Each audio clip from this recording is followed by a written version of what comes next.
कि education is drawing out of the best soul, spirit and mind. तो तालीम इंसान बच्चे की सोल को भी उजागर करती है, स्पिरिट को भी और माइंड को भी। ये जो आपके सामने अभी ड्रामा पेश हो रहा है, ये अल्लामा इकबाल के उस शेर की तर्जुमानी करता है, ये कैफ पैदा कर समंदर की तरह उठते खामोशियाँ गहराइयाँ। ये ड्रामे को जब आप देखेंगे तो इसमें फुर्सत भी है, खामोशी भी है और गहराई भी है। मेरी आपसे गुजारिश है कि इसको आप खामोशी से देखें और इसकी गहराई को महसूस करें। आपके सामने पेश है साइलेंट ड्रामा।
और नशा बहुत बेकार चीज है।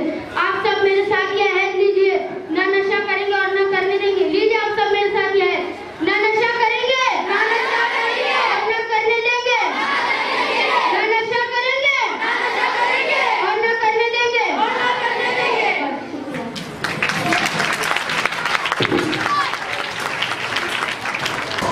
अस्सलाम वालेकुम, मैं शमशेर अहमद आप लोगों का स्वागत करता हूँ हमारे लिंक में, जिसका नाम है थोड़ी देर में। हम यहाँ पर आपको सबसे बड़ी बड़ी खबरें सुनाएंगे। पहली खबर हमारे पास ये है कि विक्रोली के किसी इलाके में दो ग्रोह के दरमियान घमासान लड़ाई की वजह से बहुत सारा खून खराब हो रहा है। हमारे संविधाता वहाँ पर मौजूद है। हम आपको मौके वारदात पर लिए चलते हैं इसकी तफसीलवार मालूमात के लिए। हेलो हेलो तौकीर, मेरी आवाज़ आ रही है?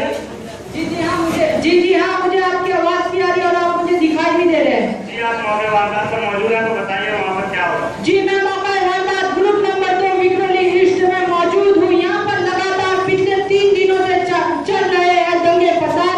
यहाँ पर दंगे फसाद की वजह से विक्रोली में पूरे खून के छींटे छींटे नजर आ रहे हैं। छींटों की वजह से बीएमसी के स्टाफ में मच चुकी है उथल पुथल।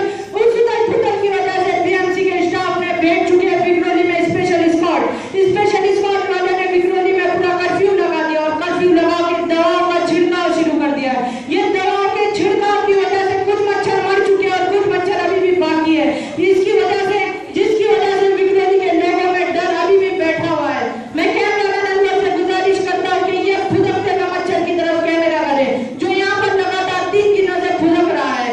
ये मच्छर में सरासी भी उड़ने की ताकत नहीं, इसका एक पर टूट चुका है, मगर इसमें अभी भी डेंगू मलेरिया फैलाने की जो बाकी है। मैं रिपोर्टर तौकीर कैमरामैन अनवर के साथ फिर लौटेंगे एक नवी खबर के साथ। जैसा कि आप लोगों ने देखा, मच्छरों की वजह से विक्रोली के लोगों में बहुत ज्यादा उथल पुथल मच चुकी है। अब हम आपको एक बड़ी न्यूज की तरफ ले चलते हैं कि पेट्रोल और पानी की मांग अचानक बहुत ज्यादा बढ़ जाने की वजह से लोग बहुत नाराज हैं, और इसकी वजह जानने के लिए हम आपको मौके वारदात पर लिए चलते हैं। हेलो सर, हेलो हेलो, हाँ जी, मेरी आवाज़ आ रही है? जी आपकी आवाज़ भी आ रही है और आप दिखाई भी दे रहे हैं। जी, आप मौके वारदात पर मौजूद है, तो बताइए वहाँ पर क्या हो रहा है? जी हाँ, मैं मौका वारदात पे मौजूद हूँ और इस वक्त मैं पेट्रोल पंप से बोल रहा हूँ। यहाँ पेट्रोल की मांग बहुत ज़्यादा बढ़ चुकी है, 1 गुना 2 गुना नहीं बल्कि 5 गुना बढ़ चुकी है, जिसकी वजह से पब्लिक बहुत परेशान हो गई है कि पेट्रोल के दाम अचानक इतने जल्दी क्यों बढ़ा दिए गए। मुंबई में पूरी ट्रैफिक फंस चुकी है। बड़ी बड़ी गाड़ियाँ और तरह के यहाँ अपनी जगह पे नहीं जा पा रही है कि यही सोच में पड़ी है कि पेट्रोल की मांग अचानक कैसे बढ़ गई है। मैं कैमरामैन यहाँ से गुजारिश करूँगा कि पब्लिक की तरफ कैमरा दिखाइए। इधर कितने जी सैयद, मेरा एक सवाल है कि पेट्रोल और पानी की मांग अचानक इतनी ज्यादा कैसे बढ़ गई? विक्रोली के अंजुमन खैरुल इस्लाम के अनवर सर ने कैसा प्रोजेक्ट बनाया था पानी घाटे और पेट्रोल की वजह से, जिसकी वजह से पानी भी आज ग्राम के हिसाब से तोल के बेचे जा रहे हैं और सरकार तो पब्लिक को फ्री में गैस दे रही है, लेकिन पब्लिक है कि गैस की तरफ देख रही नहीं है। और पेट्रोल तो देखिए इतना अच्छा प्रोजेक्ट बनाया है कि सब लोग ये सोच रहे हैं कि हमको ये प्रोजेक्ट इस्तेमाल करने के लिए मिले और यहाँ पेट्रोल और पानी देख रहे हैं। मैं रिपोर्टर सैयद और कैमरामैन मैम के साथ, फिर मैं आपको मिलूंगा कोई नई खबर के साथ। जैसा कि आप सबने देखा, अंजुमन खैरुल इस्लाम उर्दू बॉयज हाई स्कूल के सर ने एक ऐसा प्रोजेक्ट बनाया जिसकी वजह से जिसकी वजह से गैस इतनी सस्ती हो गई है कि कोई भी उसे लेना नहीं चाहता सस्ती होने के बावजूद। अब मैं आपको एक बड़ी खबर की तरफ ले जाता हूँ कि एक है Urdu boys high school Vikhroli, वहाँ पर कोई प्रोग्राम होने की वजह से बहुत ज़्यादा तादाद में लोग जमा हो रहे हैं। हम इसकी तफसीलवार मालूमात के लिए आपको मौके वारदात पर लेकर चलते हैं। हमारे संविधाता वहाँ पर मौजूद है। जी हेलो, मेरी आवाज़ आ रही है? हाँ, आवाज भी आ रही है और आप दिखाई भी पड़ रहे हैं। हाँ जी, आप मौके वारदात पर मौजूद है, तो बताइए वहाँ पर क्या हो रहा है? मैं भी अंजुमन दारुल इस्लाम उर्दू बॉयज हाई स्कूल में गेट के पास खड़ा हूं और मैं यहाँ देख के बहुत ज्यादा पब्लिक जमा है। यहाँ प्रोग्राम चल रहा है और प्रोग्राम की टिकट यहाँ पे पहले ही खत्म हो, 1 महीने पहले ही खत्म हो चुकी है। यहाँ पे प्रोग्राम की टिकट 1 महीने पहले खत्म हो चुका है। यहाँ तक के लोगों को ब्लैक में भी टिकट नहीं मिल रही है। मैं आपको ले चलता हूँ आगे हॉल की तरफ और मैं हजारों से ज्यादा पब्लिक कैमरामैन और पब्लिक के ऊपर फोकस करूँ। जी मेरा एक सवाल है कि तकरीबन कितनी पब्लिक होगी वहाँ पर? हजारों से ज्यादा पब्लिक यहाँ पे बैठी है और यहाँ इसकी वजह से यहाँ का मौसम बहुत गर्मी की वजह से लोगों को पसीने के गोले भी उठ रहे हैं और वो अपने अपने घर पे नहाने के लिए जा रहे हैं। और मैं यहाँ के प्रिंसिपल बाबन सर से कनेक्ट करने की कोशिश कर रहा हूँ, लेकिन बाबन सर प्रोग्राम में बिजी हो गए, इसलिए उनसे कनेक्ट नहीं हो रही है। मैं रिपोर्टर जीशान फिर मिलूंगा, कैमरामैन हम लोग के साथ फिर मिलूंगा एक मूवी कवर लेकर। तो जैसा आपने देखा कि उर्दू बॉयज हाई स्कूल में विक्रोली के प्रोग्राम तो बच्चे कर रहे हैं, लेकिन सारे टीचर जो है वो बहुत ज़्यादा मसरूफ लग रहे हैं। तो हम आपको एक बड़ी बहस की तरफ ले चलते हैं कि उर्दू स्कूल बेहतर है या इंग्लिश स्कूल, लेकिन इससे पहले हम एक लेंगे छोटा सा ब्रेक।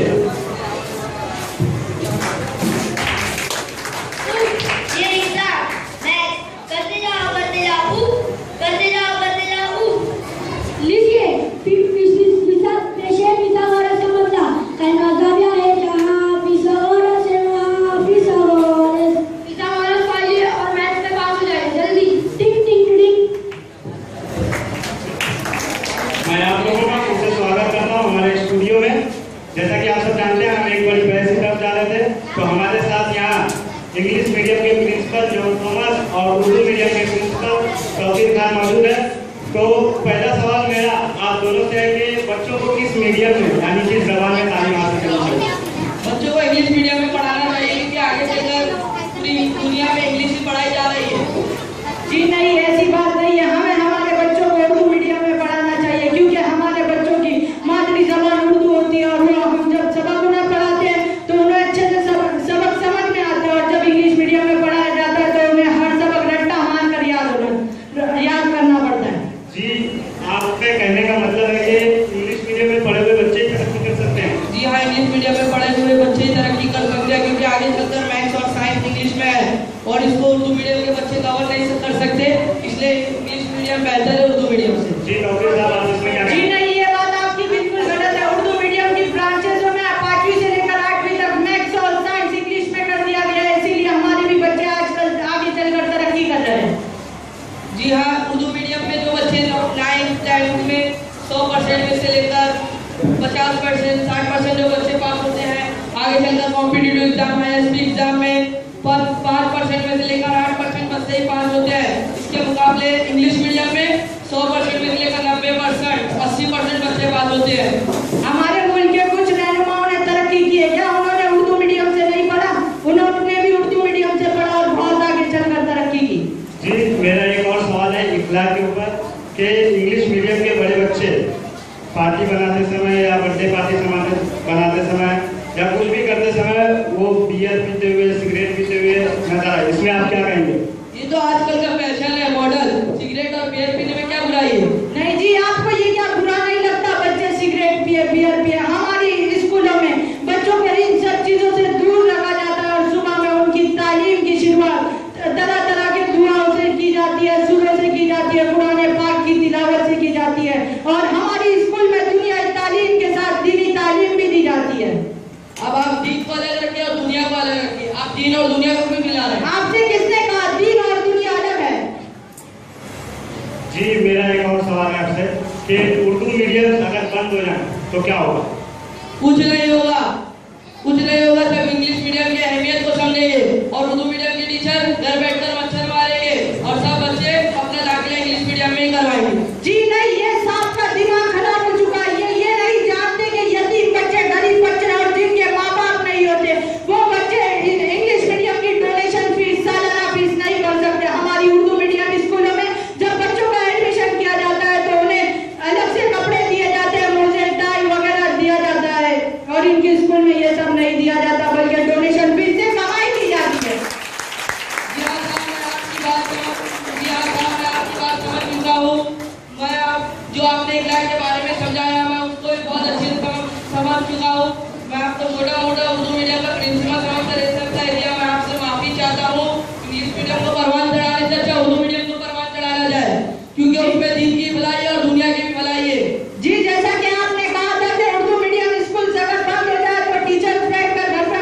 हाँ, आपकी बात बिल्कुल समझ चुका हूँ। इंग्लिश मीडियम को परवान चढ़ाने से अच्छा उर्दू मीडियम को ही परवान चढ़ा जाए। सब एक आवाज में कहिए, सोच बदलो, अंजुमन बदलेगी। ठीक है,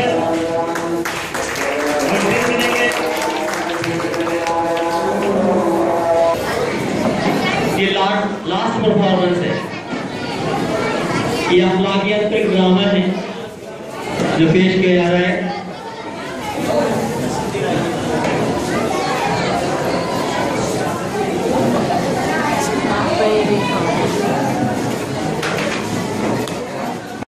मेरे पास वक्त नहीं है। ठीक है, मुझे कुछ रुपए दे दो, मैं जाकर दवा ले आता हूँ। आपने तो बस परेशान कर रखा है। रात भर आपकी खाती हुई से मैं सो ना पाया और अब आप भी जाना है।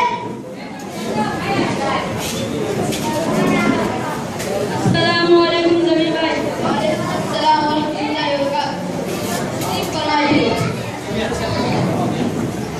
जमीर भाई, सुबह सुबह इतना गुस्सा क्यों हो? यार, अपने वालिद से परेशान हो चुका हूँ। अच्छा, ये बताओ आपके कितने भाई हैं? 4। तुम्हारे भाइयों की जिम्मेदारी पड़ती है वो अपने वालिद को देखे। जमीर भाई, मेरे वालिद ने, हम भाइयों ने मशवरा करके एक महीना वालिद की जिम्मेदारी समझ ली है। मैं बहुत सुकून में हूँ। चुप रहो, मैं जब से आप लोगों की बकवास सुन रहा हूँ। तुम वालिदैन की बंटवारे की बात कर रहे हो। वो वालिदैन जिसने 4 बच्चों की तरह परवरिश की है, उन्हें तो कभी अपनी औलाद बोलने लगी और आज 4 बच्चे अपने वालिदैन को संभाल नहीं सकते। अफसोस की बात है। और तुम आज डॉक्टर के पास वालिद को ले जाने के लिए तुम्हारे पास वक्त नहीं है। जब तुम छोटे थे, यही वालिद आप बीमार पड़ जाते, रात भर दवाखाने में चक्कर लगाते, तुम बीमारी की वजह से सो जाते, लेकिन ये वालिद रात भर जाकर तुम्हारी जिम्मेदारी करते। भाई, आप सच कहते हो। भाई, आपने मेरी आंखी को जन्नत में करीब है और मैं जन्नत से दूर हो गया था। अब्बा जान, मुझे माफ कर दीजिए। मैं आपको आइंदा से कभी तकलीफ नहीं पहुंचाऊंगा। ये रमेश जलवाले कर अपने शादी वाली लड़की को बुला के मेरे भाई को मार दिया। ठहरो, ये क्या कर रहे हैं वो? एक मुसलमान दूसरे मुसलमान भाई को कैसे तकलीफ पहुंचा सकता है? हमारे नबी सल्लल्लाहु अलैहि वसल्लम की बड़ी प्यारी हदीस है कि तमाम मुसलमान आपस में एक जिस्म की तरह है। अगर जिस्म के एक हिस्से को तकलीफ पहुंची तो तमाम जिस्म को तकलीफ पहुंच सकती है। आज देखकर महसूस हो रहा है कि मुसलमान नाकाम क्यों है।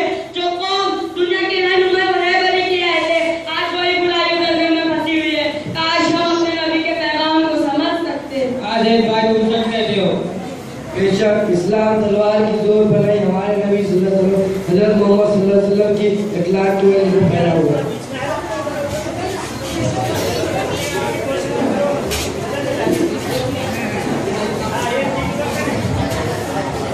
आज की नस्ल सिर्फ अपने माँ बाप को तकसीम करने तक महदूद नहीं, बल्कि उससे दर्दनाक वो लम्हा होता है जब बूढ़े माँ बाप को उनके बच्चे ओल्ड हाउस छोड़कर चले आते हैं। वो माँ बाप जिन्होंने अपना पूरा सरमाया, अपनी पूरी जवानी बच्चों के नाम कर दी। सदर जलसा रमजान ईद में हमारे कुछ इस्लामी भाई ओल्ड हाउस पहुंचे तो उन्होंने वहाँ देखा कि माँ बाप इंतजार कर रहे थे, हमारी औलाद आज हमसे मिलने जरूर आएगी। वो इंतजार कर रहे थे, वो हमें घर ले जाएगी और हमें भी ईद की खुशियों में शामिल करेगी। मगर ऐसा नहीं हुआ। ऐसा क्यों नहीं हुआ? क्योंकि हम आज मगरिबी तहजीब की तरफ जा रहे हैं और हमारा मकसद, तालीमी मकसद सिर्फ बड़ी डिग्रियां हासिल करना है। मगर हमें अपने जवान भाइयों को गाली गलौज, नशा और तरह तरह की बुराइयों से बचाना है और ज़वाल से उरूज की तरफ लाना है। तो हमें दीन मुस्तफा को अपनाना होगा, घर में इस्लामी माहौल बनाना होगा। ऐसा इस वक्त हो सकता है जब हम अपने बच्चों को दुनियाई तालीम के साथ साथ दीनी तालीम भी दें। हमारी सरजमीन विक्रोली पर एक अंजुमन खैरुल इस्लाम उर्दू स्कूल ऐसा अदारा है जहाँ पर बच्चों को दुनियाई